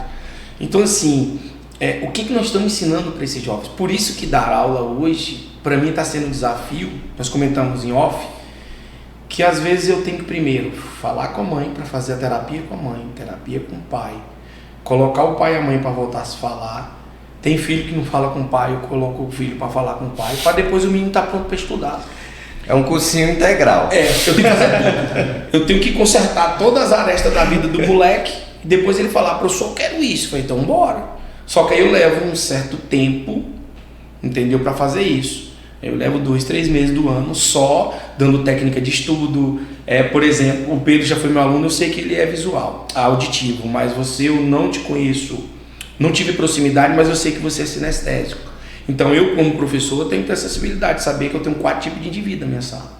Visual, sinestésico, digital e aditivo. Cada um aprende de um jeito. Aí eu dou aula de um jeito só, eu só vou atingir um aluno, não. Eu tenho que dar aula para os 4. Por isso que muitas vezes tem aulas que não são interessantes para alguns alunos. Tem gente que fica o dia inteirinho na escola. Aí o pai fala, meu filho está lá o dia inteiro na escola. Pega o rendimento desse menino para ver se ele está evoluindo. Não. É só um lugar onde prende o menino, sufoca, no final do ano o menino está aí usando droga, o menino está tentando suicídio, está tendo crise de ansiedade. Tá aí um monte de colégio aí com aluno sofrendo com a pressão do colégio. O colégio, isso eu vou falar, eu posso abrir boca aqui, né? Eu não tenho essa língua, minha língua é solta. Tem escolas de Barreiras, não vou dizer nomes, que estão numa pressão tão grande para os alunos passarem, porque as outras escolas estão aprovando, que eles estão travando a evolução dos alunos. Tem aluno com crise de ansiedade, aluno passando mal, aluno mudando de escola. Cara... Você traz uma discussão interessante, porque na verdade a pessoa ela não é só aquilo ali, né? E a educação ela não é só para o processo de aprovação. A educação é para um todo, né? É para você ter uma lógica, para você pensar, para você raciocinar o que é melhor para você, ou entender você, o processo, o mundo, as coisas, né? E a gente está vendo a educação, ela está se tornando esse direcionador simplesmente para um ponto, como se a gente precisasse só daquilo ali. Robotizando.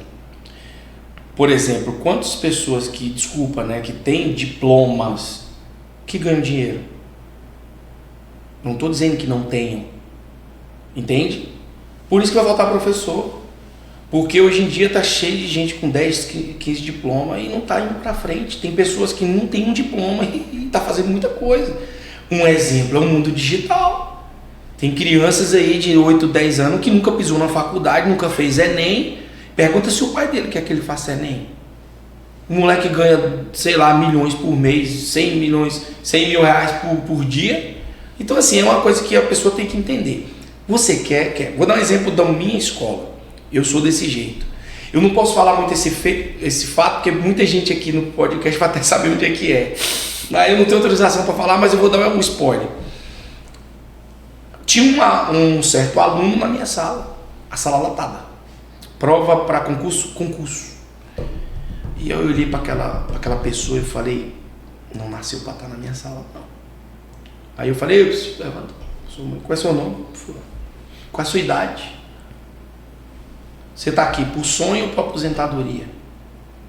Não, só estou aqui para aposentar. Eu falei, tem quantos anos? X. Eu falei, vixe, acho que tinha 50 e poucos anos, 52. Já contribuiu? Não, 52, 35, 80. A senhora vai morrer, não vai aposentar. Pode passar lá na sala e eu estou quebrando seu contrato, eu não quero mais R$1 seu, mas eu quero continuar aqui, mas eu não quero. Sala lotada. E ela ficou com raiva de mim. Mas você está me expulsando? Eu digo, não estou expulsando. É porque eu só trabalho com quem tem sonho. A senhora não tem sonho, vai perder o foco, vai botar a culpa de mim. Mas você tem cara que faz isso muito bem. Não vou deixar você sair daqui com uma banana, não. Eu sei que você tem isso, faça dessa forma. Peguei o lápis, fiz o cálculo. Se você vender isso daí que eu falei pra você, é porque eu não posso falar, porque vai saber onde é que é. Final de semana, sábado, domingo, você vai ganhar 6 vezes mais do que o banco queria te pagar, e sua aposentadoria. Final da história. Ela hoje, arrendou o que criou e tem uma renda de 15 mil por mês. Aí ela e ele chegou para mim e disse assim, como o senhor mudou a minha vida? Eu falei, eu não mudei nada. Eu só te dei uma ideia e você abraçou. Aí eu pergunto, você ganha 15 mil por mês hoje. Se você estivesse trabalhando no banco, você tinha quantos anos de serviço e quantos anos para aposentar? E o salário quanto era? Professor, obrigado. Então assim, eu ali não posso estar lá só para dar aula. Pedro sabe do que eu estou falando. Quantas vezes você chorou lá, Pedro? Aquelas aulinhas de motivação que o professor botava doendo, que era um querendo não chorar e o outro engasgava aqui. Sim ou não? Sim. Entende? Vida. falar que ele pode, que ele é capaz, que ele vai ser a primeira pessoa da família dele a mudar a história da família dele, sabe? Tirar o melhor do aluno. Então tem muita gente que eu mandei sair da sala. Tem um mesmo que eu digo, cara, faz um Unopar, moço, um curso de 2 anos. Faz esse curso aqui que você vai ser o melhor de Barreiras. Ele hoje é o melhor profissional nessa área. Ele só fez Unopar. Precisou fazer Enem? Precisou fazer isso e aquilo? Não. É isso que eu ensino. Eu ensino, não, quem sou eu. A minha vivência de 7 mil alunos aprovados de escolas públicas é dizer para os professores: vocês têm pedras preciosas e nós não estamos conseguindo lapidar. Entende? Tira o melhor que ele tem dele. Se você fizer isso, você é o melhor professor do mundo. Porque você não deu só conhecimento, você deu um novo rumo, dá uma seta, dá um norte. Então, por exemplo, você fala para o aluno: olha, Jalapão, o técnico de enfermagem está ganhando mais que o médico. Vai fazer um curso técnico aqui, vai para lá, fica 4 anos, junta dinheiro, eles pagam tudo, você volta para cá, abre sua empresa e acabou. Tem uma empresa chamada, não sei se você já ouviu falar, propagandista. Propagandista é um dos vendedores mais bem remunerados da cidade do Oeste, é de 12 a 20 mil pau por mês. Precisa passar no Enem, professor? Não. Você tem que dar a opção A, B, C, D e E. Aí teve gente que passa em medicina, o pai não tem dinheiro. Adiantou estudar 1 ano, passar em medicina e o pai não poder bancar a faculdade? O pai não poder bancar o menino na cidade vizinha? É porque às vezes você olha para um sonho como se fosse, tipo assim, tudo vai se resolver depois. Às vezes não vai se resolver, né? Professor, olha o professor.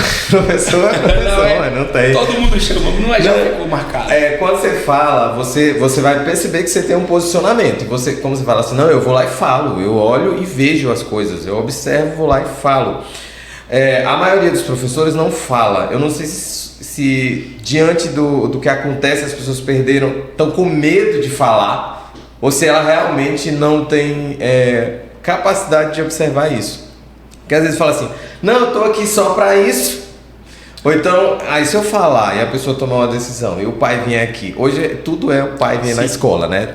Se o pai falar isso, se o pai tirar o filho, se o pai fazer isso, se for pra polícia, se for humilhação, o professor tá humilhando o aluno, é um monte de histórias hoje, né? O mundo ficou diferente. Como é que você vê isso? Metáforas, eu não preciso falar para as pessoas, eu falo para um grupo em forma de metáfora, e ali eu tô quebrando desbloqueios.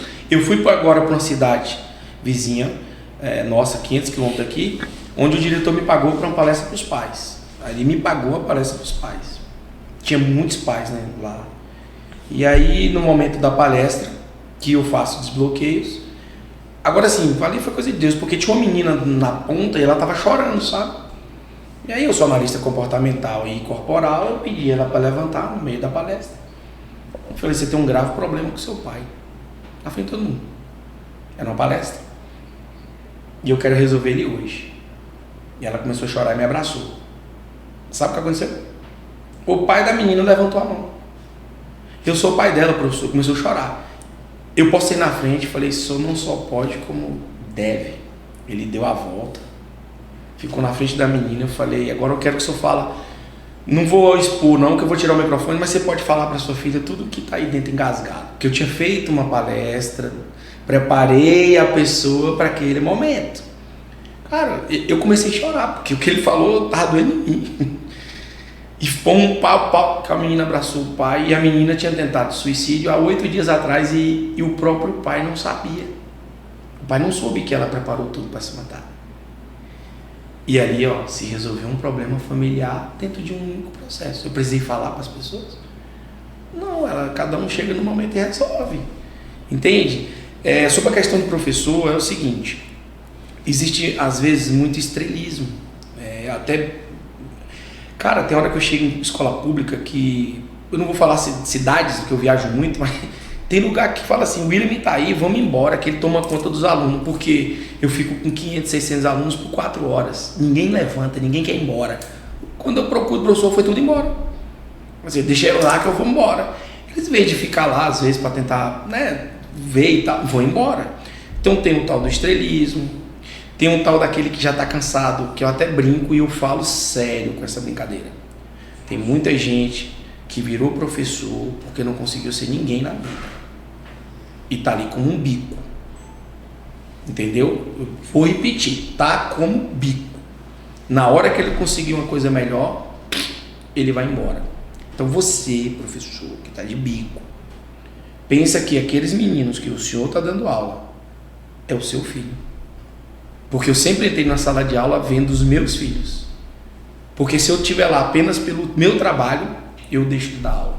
Eu falo direto, um dia que eu perder, desculpa a palavra, tesão por entrar numa sala de aula, eu paro. Porque eu sei que eu vou machucar pessoas, eu vou destruir pessoas e vou destruir aquilo que eu construí. Então, um pai tem medo de conversar com o filho? Sim ou não? É a mesma coisa do que você me questionou. Professor precisa ser educador. Tem muito professor bom nesse Brasil. Não é bom profissionalmente, todo professor é bom porque ele fez uma faculdade. Eu estou falando de professor bom, é aquele que vai além das entrelinhas. É aquele que ele pula um degrau que o outro fica só criticando. Né? Vocês estão me ouvindo aqui, pergunta quando chega um professor novo numa escola. Ele vem cheio de ideias, ele vem cheio de inovações, e aí vem todo mundo em cima do cara. Tá vendo aí? É porque não tem 10 anos, não tem 20 anos. Quando ele tiver a minha idade, tá do mesmo jeito. E nós estamos no último lugar da educação brasileira. A Bahia está em último, está perdendo para o Tocantins, que é o estado mais pobre. Aqui em Tocantins, Piauí mais pobre. Tem cidade no Piauí que a escola é um pé de joá. Só que o IDEB dela é maior do que essas escolas gigantescas que eu chamo de os caras ficam arretados quando eu falo isso. Elefante branco. O oeste da Bahia tá cheio de elefante branco. Colégios grandes, lindos, poderosos, maravilhosos. Quando você pegar a nota do IDEB, não condiz com aquilo que ele é. Então, bora voltar da aula lá na avenida, que o resultado talvez venha mais rápido, sabe? A humanização. Teve escola aqui em Barreiras do 9º ano que ficou 3 meses sem professor. Nossa. E ninguém critica, ninguém fala nada. É escola pública. Rodízio de professor, né? Não acontece em escola particular, né?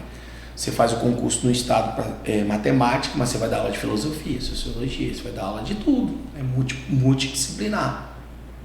Né? Mas quando eu comecei a dar aula em 99, 2000, me denunciaram que eu não podia dar aula porque eu não tinha formação. Eu fui para a delegacia. Eu falei para o delegado, e aí, me prova aí que existe uma lei que não permite você dar aula. Hoje você tem que ser indivíduo, você só é bom numa coisa, porque antigamente você tinha que ser todo. E por que o Estado hoje, da Bahia e o Brasil, professor é formado na matéria e tem que dar aula de tudo? De tudo. Então eu não entendo essa dialética desse pessoal, sabe? É um posicionamento meu e mantenho dizendo. Aí eu digo assim, ó, faz a diferença e cala a boca. E não precisa falar para as pessoas. Tudo que eu fiz, só quem eu fiz viveu. Tá lá guardado no coração dele, lá do Pedro, pronto, acabou. E isso aí vai. Se eu tô aqui hoje, um convite dele, provavelmente alguma coisa marcou lá. Sim. Uma chave, uma frase, uma palavra, um momento, um fato. Às vezes só foi uma coisa. Ele passou o ano inteiro lá, mas só uma coisa que fez isso aqui, ó. Porque eu tô lá com muitas pessoas. Quantas eu vou conseguir tocar, impactar, mudar, definir, colocar num rumo? E quem não quer, eu vou fazer o quê? Vou abrir a cabeça? Não tem como, né? Professor, o senhor Pedro, quer fazer uma pergunta que eu ia fazer? Não, professor. É que eu falo. Mas rapaz, quem fala aqui é eu, meu Deus. Eu fico segurando para não ficar perguntando. Pode? Não, mas é um ponto especial com relação a... Você é famoso, né, pelas técnicas, pelas músicas no cursinho, não só por isso, né, mas por todo um processo que você criou de como ensinar, né, de como tornar fácil para o aluno aprendível as coisas, né.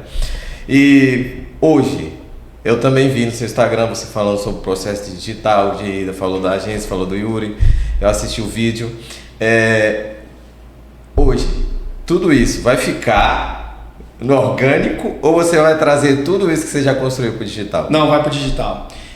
Lembra que a gente falou de paradigmas, bloqueios? Eu tinha o bloqueio do digital, eu desbloqueei há pouco tempo. Eu agradeço, né, o próprio Yuri, eu já até citei. e uma necessidade. Porque é o seguinte, eu vou em muitas palestras e eu falo, cara, eu faço isso daí. Os caras é o cara, mas eu faço isso também, sabe? As coisas acontecem. Por que eu vou deixar passar e não vou... Na verdade, eu posso fazer o seguinte, a nossa cidade ela é muito carente do que vocês estão trazendo, assim como o Yuri, o próprio Pérez, que foi um dos primeiros a tentar dar uma... Cara, você tem que ir para São Paulo, você tem que ir para um grande centro para poder explodir, porque aqui não tem. Eu vim saber hoje que vocês me convidaram, entende? Então assim, eu tenho tempo para tudo, mas eu falei, cara, eu fiquei chocado quando eu cheguei aqui. Eu falei, Barreiras tá nesse nível. Então assim, as pessoas têm que entender que o mundo de vocês hoje é o que mais cresce e que quando um ogro como eu sou um ogro digital. Cara, você tem que aceitar o que você é. Eu posso ser bom nas outras coisas, mas no digital eu sou ogro. Então você tem que procurar pessoas capacitadas, empresas que sabem o que está fazendo e vai para o digital. Lembra que eu te falei da minha voz? Aí eu fui primeiro para a rádio para poder tirar esse trauma que minha voz não é tão feia. É feia, mas ela passa. Eu não me olhava no espelho. Qualquer inteligência artificial dá um jeito. Eu acho que aqui, cara, nem no nome que vocês usam, nem Photoshop aqui resolve. Mas deu uma melhorada, deixei a barbinha crescer e tal. Mais visível. Então eu vejo pela oportunidade da forma exponencial. Você tem noção, você dá aula, eu dei aula em Palmas, em um único lugar, em Palmas. E aquele lugar ia para quantas pessoas? 147. Você imagina você tá no lugar e 147 escolas assistindo o que você está falando em tempo real. Eu falei assim, isso existe? Existe. Aqui no LEM teve um cara, eu saí daqui para assistir a palestra do cara, eu achei que o cara ia estar no LEM. O cara estava no telão. Tinha, parece que 200 cidades, igual estava no LEM, eu sentado lá no Santo Luís. Eu falei, o cara vai entrar aqui, ó. Telãozão, bom dia, boa tarde, gente. Eu me assustei. Então, assim, é um mundo que só cresce e não acaba. Parece que a palavra já fala, é função exponencial, é uma coisa incalculável. E continuem, vocês vão conseguir logo tudo que vocês desejam. Porque eu mesmo só não fui pro digital porque eu tinha travas, bloqueios e não tinha pessoas que pensavam como eu. Entendeu? Porque o que eu tenho é porque é engraçado, eu sou 15 produtos em um, mas pro digital não pode ser 15, tem que ver qual que vai pro digital.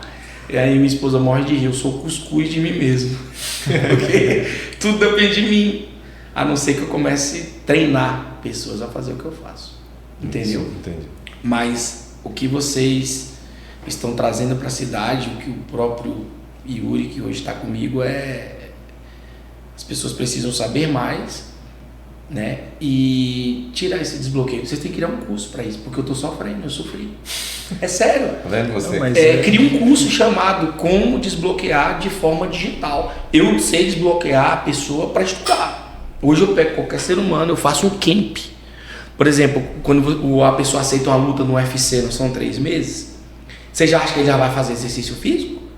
Não, a primeira semana é só criando estratégia para poder executar, entendeu? Então assim, estudar é fácil, agora eu não consigo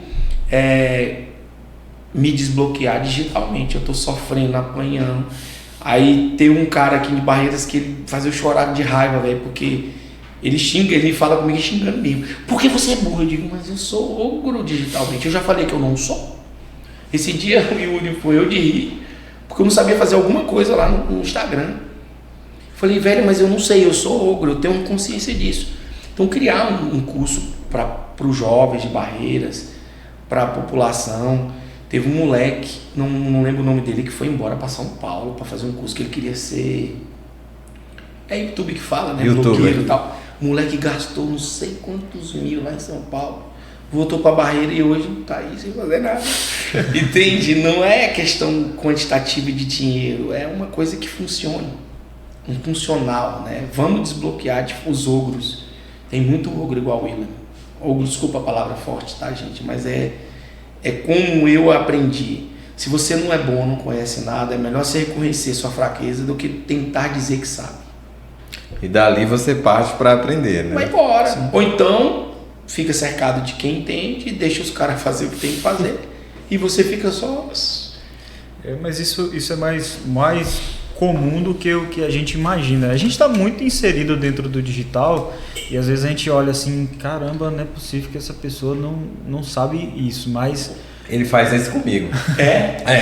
Mas assim, o que é óbvio pra gente não é óbvio pra maioria das pessoas, né? E eu percebo que esse é um esforço que a gente tem feito aqui também, porque, cara, tem muita gente boa, como você, como outros profissionais que você conhece, que eu conheço, que o Salles conhece, que não estão no digital justamente por conta de um bloqueio, às vezes por não acreditar que aquilo é real, que é possível fazer aquilo, ou porque já tem muita picaretagem. Por quê? Quem sai na frente na maioria das vezes são os picaretas, porque os caras... Mas você sabia que até que nesse mundo de vocês ainda não tem essas picaretagens? Porque quando eu falo bloqueio, é você não saber nem abrir direito. Até para trocar senha no Instagram eu sofro. Esse dia eu passei pro Yuri, eu perdi minha senha, se vira. Eu não sei nem como é que faz. Se deslogar aí já era. Você entendeu? A questão é o tal do desbloqueio aqui. Vai ter que criar um terapeuta. Eu não posso ser terapeuta digital porque eu não entendo do mundo digital. Tem que nascer um terapeuta digital. Ou vocês que têm todo esse know-how, conhecimento, serem os terapeutas digitais. E é uma orientação, né? A gente tem experiência aqui com podcast mesmo. A gente convida muita gente para vir no podcast. As pessoas às vezes não querem vir mesmo, porque ela tem algo para entregar para as pessoas que assistem podcast. A gente já fez vários convites aqui, as pessoas têm medo de falar. Eu não vou conseguir falar. Falei, não, mas todo mundo tem essa dificuldade quando senta no podcast. Mas depois que a gente começa a falar, ele é tranquilo. Por quê? Porque como a câmera não fica de frente, né, direto pra gente, diminui porque ele controla, o sistema todo é preparado para isso, né, no podcast. E a gente sente isso. Pessoas têm histórias maravilhosas para contar. Sim. E às vezes não vem. Trava. Isso é uma coisa que tem que ser trabalhada com uma terapia mesmo. É um desbloqueio. É tanto que eu não tenho fotos das minhas turmas de 99 e 2000, porque antigamente não tinha essas coisas. Só se eu pegar. Eu não sou um blogueiro, eu não tenho 15, 30 mil pessoas. E olha que eu já dei palestra. Em 2019 eu dei palestra para 1 milhão de pessoas. Porém, toda vez que eu terminava a palestra, eu escondia meu Instagram, eu não passava meu nome. Aí quem gostava ou queria alguma coisa minha vinha no particular e pegava com alguém meu telefone. Então eu mesmo, em 2019, são 1 milhão de pessoas que eu ministrei palestra, nenhuma teve acesso ao meu Instagram. Eu tive, né, na Arena Fonte Nova como o único professor de todo o interior da Bahia a dar aula para 16 mil alunos. E eu estava lá, fui um convidado, né? Pergunta se eu passei meu Instagram lá naquele aulão. Então, esse ogro digital cobrou um preço. Que eu não tenho vergonha de... Eu sou aquela pessoa que o que eu prego é o que eu falo é o que eu prego para mim mesmo. Se eu estou dizendo que eu sou uma pessoa sem habilidades no digital... Eu fui o empresário mais burro, desculpa a palavra, da história do oeste da Bahia. Porque eu sou um cara que já visitou 35 municípios, que equivale a 1,5 milhão de pessoas, e essas pessoas não me seguem. Eu já tive em 14 estados do Brasil, grandes eventos, grandes empresas, grandes escolas. Só dentro de Brasília, eu tive dentro das maiores escolas de Brasília no ano passado, passado. Pergunta se eles me seguem.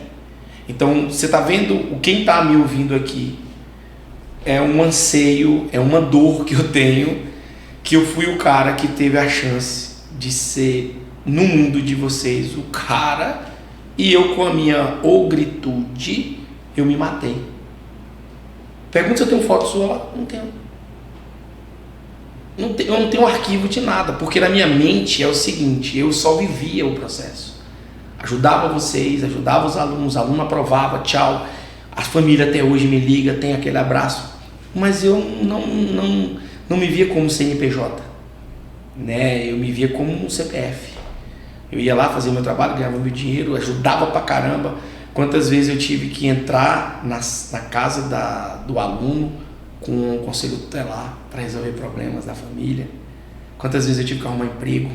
Quantas vezes eu tive que entrar e evitar a tentativa de suicídio do pai ou da mãe ou do menino? E não era nem nada meu, era só aluno, entre aspas, né? Então tá vendo como essa dor que eu tô falando pra vocês aqui, essa ogritude me custou muito. E se eu tentar hoje fazer tudo o que eu fiz, eu não consigo, porque o que eu fiz não dá pra repetir. Entende? Até um dia desses os vereadores falaram assim, William, não tem prêmio nenhum mais em Barreiras pra te dar, meu amigo. Eu nunca pedi nenhum, cara. Mas assim, não tem mais. Eu conquistei tudo que uma pessoa poderia conquistar. Só que eu conquistei no vivo, no real. E no digital, como é que você vai fazer isso de novo? Perdi. Tá vendo agora essa dor que eu tenho? Vocês estão falando, eu trato pessoas, mas eu também tenho os meus bloqueios. E eu tenho que me tratar desses bloqueios. Um deles é o mundo digital. Vocês entenderam? Entendi. Mas já tá no processo de mudança, isso. Tá começando, já é um... Tem coisa que eu ainda falo pro Yuri, eu não acredito. Yuri, isso não vai. Ele, rapaz, só confia, fique quieto. Fala pra ele, é teste. Isso aqui é digital, isso aqui é marketing, isso aqui é digital, tem que testar. Hoje eu cheguei pra ele e falei, velho, a gente precisa gravar outro criativo com a música que a gente tá rodando.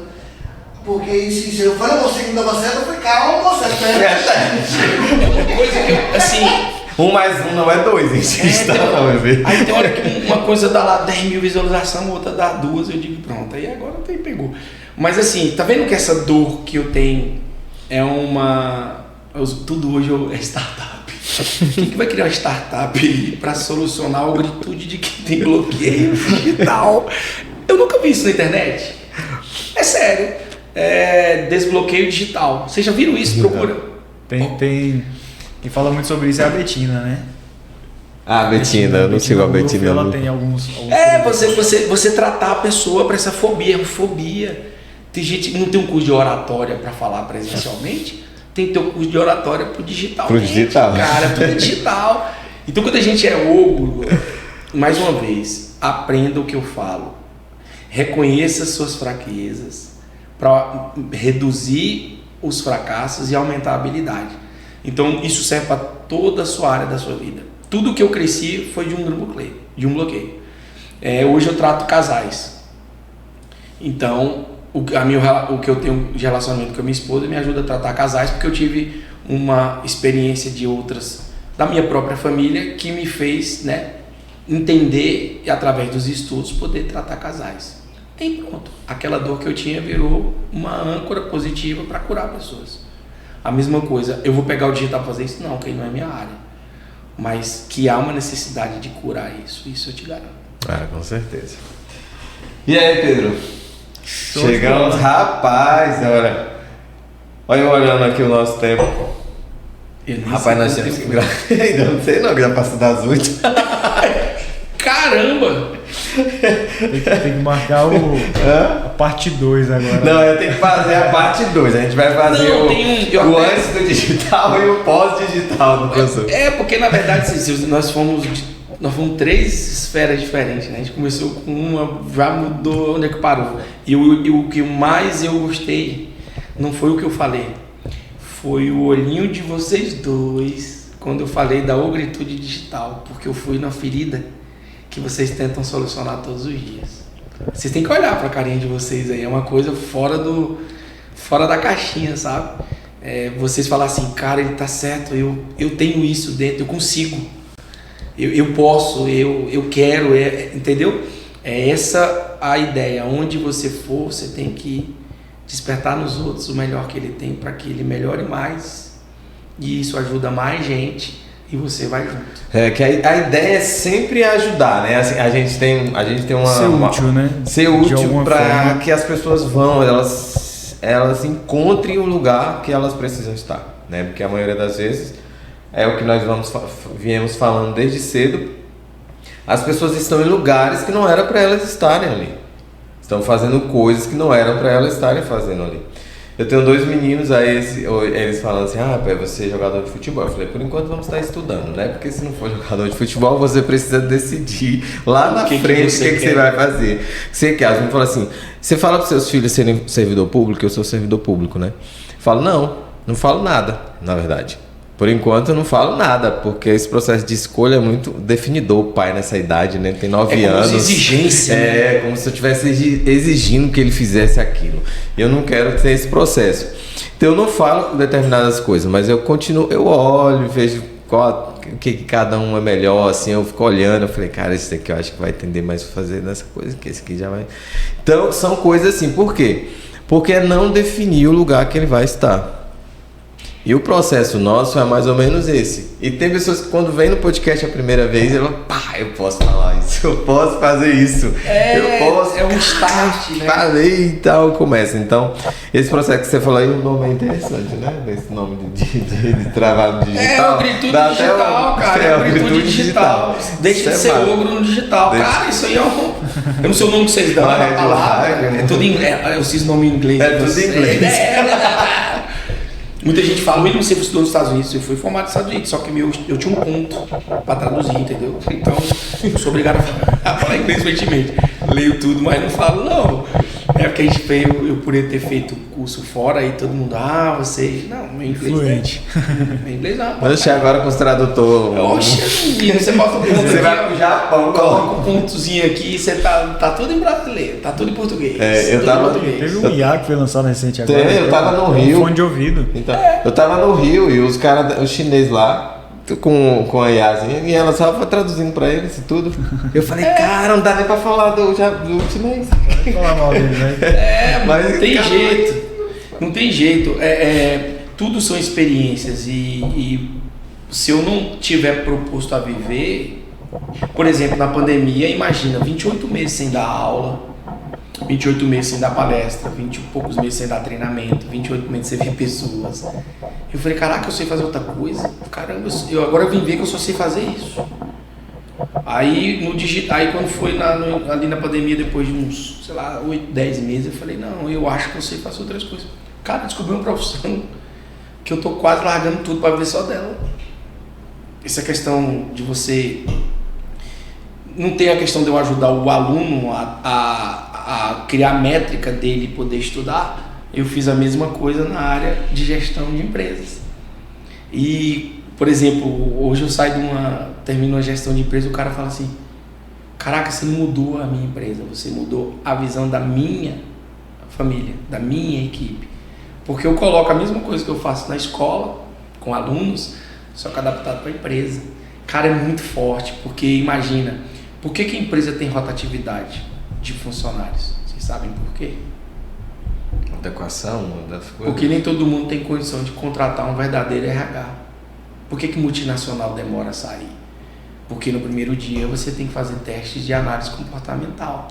Qualquer empresa hoje, seja ela de pequeno, médio porte, só precisa ter acesso a esses testes. Se eu quero contratar um vendedor, tem um teste específico. Então você não precisa ficar com 50 currículos. Vamos, faz esse teste aí. Se aquele teste bater a habilidade que você está atrás, você pega todos que dê esse teste e só faz o teste com essas pessoas. E vai dar certo com a maioria. Do que você ficar e aí fica demitindo. Calma. Esse indivíduo, ele tem habilidade para esse cargo. Você colocou ele no lugar errado. Bora trocar ele por 24 horas para você ver.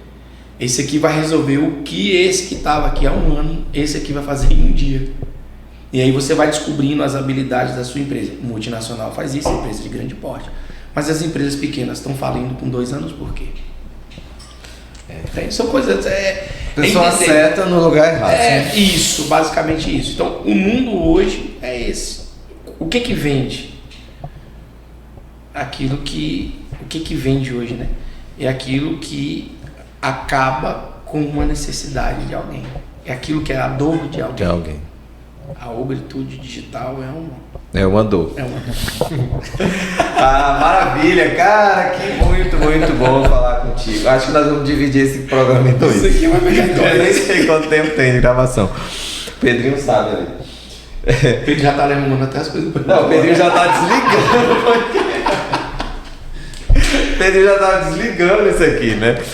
Mas, professor, obrigado, viu, pela tua presença, sua disponibilidade, o seu tempo para estar conosco. Como a gente conversou no início, você tinha um compromisso e lembrou desse compromisso. Eu ia viajar, Pedro, porque eu não... Você lembra que você falou comigo no Instagram? Aham. E aí eu falei, agora eu não sei qual foi o Instagram, eu não sei onde é que tá a mensagem dele e eu vou viajar amanhã. Aí eu fui futucando e eu falei, tá aqui. Aí eu achei, eu fui, cancelei, porque eu tinha esquecido. Aí eu cancelei a viagem, eu vou amanhã. Eu vou pra Corrente do Piauí, Bom Jesus do Piauí, fazer uns atendimentos. Tá Mas vendo? consegui. Obrigado mesmo. Muito bom. Pedro, faz as honras.